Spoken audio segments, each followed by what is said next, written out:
Speaking about money and investments, don't do that again.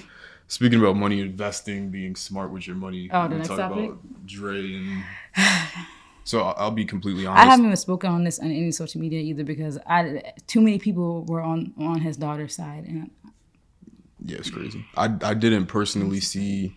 I only saw Shannon Sharp's comments where he was going. He had all the time in the world. people hated him after that too. I Like, guess he wasn't filming that day, so he had some time. But he was speaking 1,000% facts. Just because somebody has money, money doesn't money. I'm gonna have to take off the headphones. just wait, real quick too, in case no one caught it, we're talking about Dr. Dre and Oh, how yeah. he's not giving his daughter, who's 38, who has 4 kids, money anymore. And the question is it his fault that she is so dependent? Should she grow up? And then we're gonna talk about like parents looking out for their kids and all that stuff. Like if that should be a thing. So go ahead. I think that hopefully I don't go too crazy with this topic because so I think that it's obvious it's not your money. Yeah, you're not. Nobody's entitled to anybody's money. Not even if you're married. For me, I feel like you're entitled to things that you put your money into. So if I buy a car just because we're married, I don't think that you're entitled to my car. Yeah. Or like I think that you're entitled to the things that you worked hard to get and that are yours. So. Obviously Dre's a billionaire. He has more than more than enough of an ability to pay for things. And if he gave you the money, and you grew, if he gave you the money and you blew it, that's on you. Like honestly, nobody's entitled to anything. He don't have to give you anything. Yeah. I know people that. But I get the argument though. People would say, "Don't bring a child into this world if you're not gonna take care of them forever." And I get that to a sense. Like, but the thing is, like for example, like with me and my parents, if something bad were to happen to us, like, and we lost our apartment, lost our job, our parents obviously would be open arms and welcome us back home. And like, but that's what it's about. It's not about holding your kid's hand for life. Like, Yeah, you're not supposed to rely on your parents. Because people are like, you should always look out for your kids because they should always have a home for you, and that's the type of parent I'm going to be. But how is that the type of parent you're going to be if you're still dependent on your parent? Like, how are you building that life for your kids to come home to? And like you're preaching how you want to be that type of parent, but you're not even preparing yourself financially to be that type of parent because you're still dependent on your parents' money. Yeah, you're not even gonna be. Y'all don't have Dre's money So how to you take gonna be care of that? your kid. Yeah, how you gonna be that to your kid, and you're not even preparing yourself for it because you're based off your argument at 40 years old with 4 kids, you should still be getting cared for. Yeah, so for me, it's like It's dumb. if he gave her money, and what did she spend the money on? If she blew the money, then that's on her. Like I don't think that you reward bad behavior. It's like dealing with a dog. Like you don't give a dog a treat because they went and peed on the carpet. Yeah. Because then all they're gonna keep doing is just keep peeing on peeing on the carpet. I'm not giving you money and you just keep blowing it and blowing it and blowing. I don't care how much money I have. I don't care if I have $1,000 in my account or if I have $100 billion in my account. Yeah. You're not gonna just take advantage. Like work hard. Like I worked hard for this life to provide for you. If I give you the opportunity, then take it. But And that's the thing too. you can't lead a horse to water. Yeah. You can lead a horse to water, but you can't make it drink. I'm telling you, that statement applies to so many different things. And the thing is too, like people try to bring up the whole generational wealth thing. Like I don't think people understand what generational wealth means. Like generational wealth basically means like obviously you have enough money that you could take care of a whole another generation for them not to work, basically, like to have money to pass down. But for you to sustain that generational wealth, you can't just give the money away to your kids. They have to take that money and build on it. So at 38 years old, she should already had a foundation where she was building on top of that generational wealth. Like take the Kardashians for example. Every single kid took their foundation and flipped it except Rob. You don't like, and Chris. The funny because that video was just surfacing on Twitter. Chris, like the kids were arguing with her about still taking care of Rob at his age, and like they were like he should do his own thing. And Chris said like that's my kid, I'm gonna take care of him. If she wants to do that, then that's fine. But it's just it doesn't help. It really doesn't help because all they're gonna do is blow that money. And now where's the generational wealth now? There's no generational wealth if you're not building on it. And so many people take that and they'll be like, yeah, I'm gonna take care of my kids. I'm gonna make sure they're good. Yes, but honestly, it's a slap in your face as a parent if your kids are not even taking what you did for them and building on it. Like if I'm just taking money and not even working, like that's not the point. Like paying your kids' cell phone bill and all that stuff until they like get their career set, that's the benefit of generational wealth. Like you're helping your kid out so they don't have to struggle, but you shouldn't get comfortable. Like the best thing you could do for your parents is take that help that they gave you and take advantage of that. Like we were saying in the last podcast, I think, or the first one. Like if your parents are still paying all these bills, that's the best time to build your investment portfolio. That's the best time to save up for your first house. Don't just get comfortable with that help and not even do anything. Cause at 40 years old, you got 4 kids. You're grown enough to lay up and have birth to 4 kids, but you still need daddy's money. Like that's stupid. That's crazy.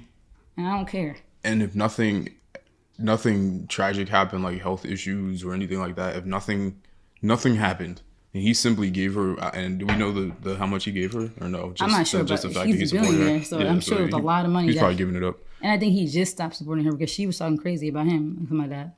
Like, I'm about to give, like, okay, I gave birth to you, but you going to publicly embarrass me and talk crazy about me? Yeah. So it's like, if nothing detrimental happened, then nah. And all the people saying that they're going to support their kids for that long, okay. Yeah. You're going to support your kids for that long, but you can't even support yourself. Yeah, we'll see how long that lasts. That mentality lasts. When your kid is 70 years old, and there's not 70, but I'm being facetious. But when your kid literally, because there's people that are 40, 50, 60 years old still live with their parents. When your kid is like that, all right, we'll see how you kept paying for all that whole time, paying for a house and a room for them to sleep in, and you're grown.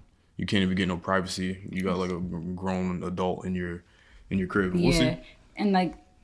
I don't care how much money I have. And that's like another thing too, like with showing your parents that you appreciate them. Like, why would you not want your parents to get to the age where all their kids left the nest and now they could just live like how they were before kids, like enjoy their space, enjoy the house that they have, enjoy enjoy the legacy that they built. Like that's the best way you could show your parents like love and appreciation. That's why I don't even ask for help. That's why like my parents got me to a point. Mm-hmm. And it's like literally like passing a baton in a relay. You got me to a point, and then I take it from there. And then from there, I don't need any help. Yeah. Or even if I do, it's not gonna be a hand holding help. Yeah. It might like be it'll be something like tragic happen. Yeah, or like I need some advice on something like that. Like you helped me so much already. You put me in the best position that you literally could possibly do. So I'm going to take it from there. I'm not going to ask you for help. And the next time anybody asks for help, it's going to be them asking me for help because now I'm going to be in an even higher position than them. And that's just how I work. That's literally how you build generational wealth. Like, that's why I hate that was the argument, because it's like... It's a terrible argument. Generational wealth by giving it to somebody that blows the money. That blows it? That's not generational wealth. Like, do anybody not know what wealth means? Like, it's wealth. Generational spending? Yeah, like, that mentality is I blew a bag today. Yeah, it's crazy. And like people were saying, did they think it's his fault that they made her dependent on the money? And I'm like, no, like it's not his fault. He did his job as a parent. He still tried to support her into her adulthood, and she didn't turn that. Like, that's not his fault. Like, she should still have the drive, because like I said with the Kardashians, they could have been comfortable in their upper middle class life. No. People don't know. It's just so many arguments. People should just shut up on the internet, honestly, because people were killing. I was honestly shocked how many people literally were in support of her still being taken care of. But it's weird. I mean, if she's homeless, I don't know. I still can't say. I don't know, because like you're gonna give her that money and she's still gonna blow it. You're gonna get her out of homelessness and she's probably still gonna blow it and be homeless again. Like. And then if he if he even offered like, yo, I'm not gonna give you money, but here you can stay here. It's still not gonna be enough. Still not gonna be enough. I don't want this house. I need money. It's like. But it's just crazy. It just goes to show you how crazy the internet is, because I remember there was, I think, some famous rapper or athlete or somebody that like got killed for buying his sister like a Hyundai. And I was like, I was like, yo, where? Like, what do they want her to be driving? Urus? You want her to be driving a Lambo to high school? And honestly, it's just a shame. Like, I hate to say this about our own people, but a lot of people are just so materialistic.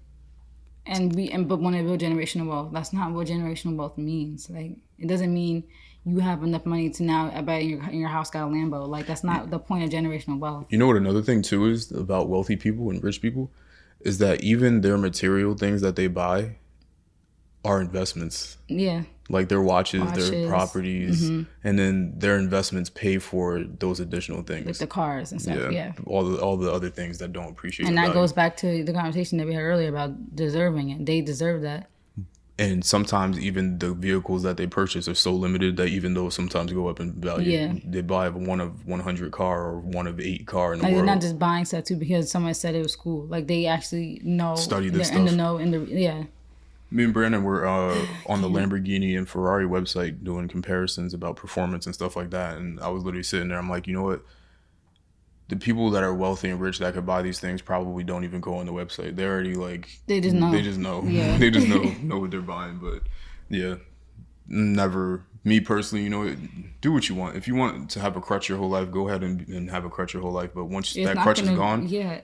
like if we want to be realistic, once your parents die, What are you gonna do? you're not gonna do anything. Like that's the scary part too. Like it's just people really like are just too dependent. Go have a crutch then. And then they try to brag about it too. Like, oh, my parents still do this. Like, sorry, your parents don't love you. I'm like, my parents love me because they actually Care. like, yeah, like my parents love me, and that's why I'm more successful than you, because you brag about your parents still helping you, and that's why you're still dependent on them. Like, I'm good. Like, 100% financially, don't need anything from them. I complained junior year of college, like when my dad was like, all right, we getting older.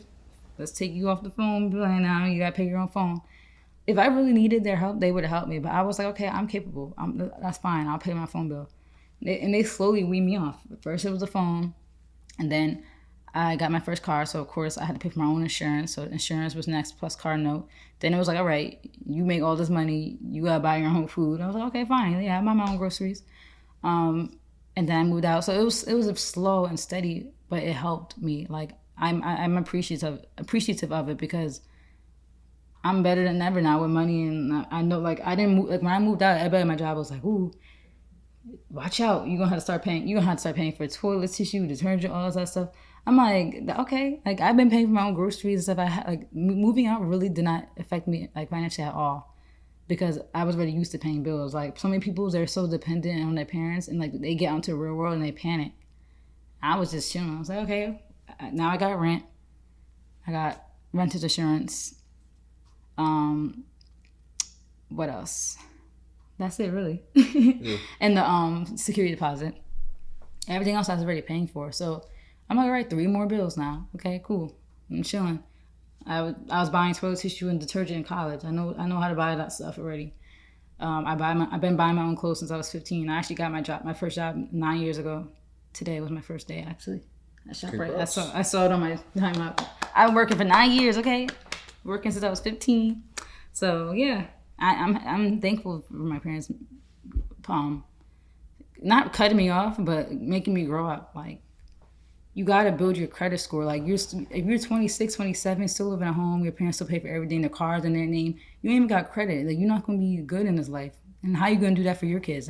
Like, yeah, yeah. But I mean, just that's really it with that topic. We gotta add anymore. No, I don't have anything else to add, but I was just going to transition us, since it's just the money pod today. Yeah. Should have put stacks of cash around it somewhere. It's the money pod today. So, yeah.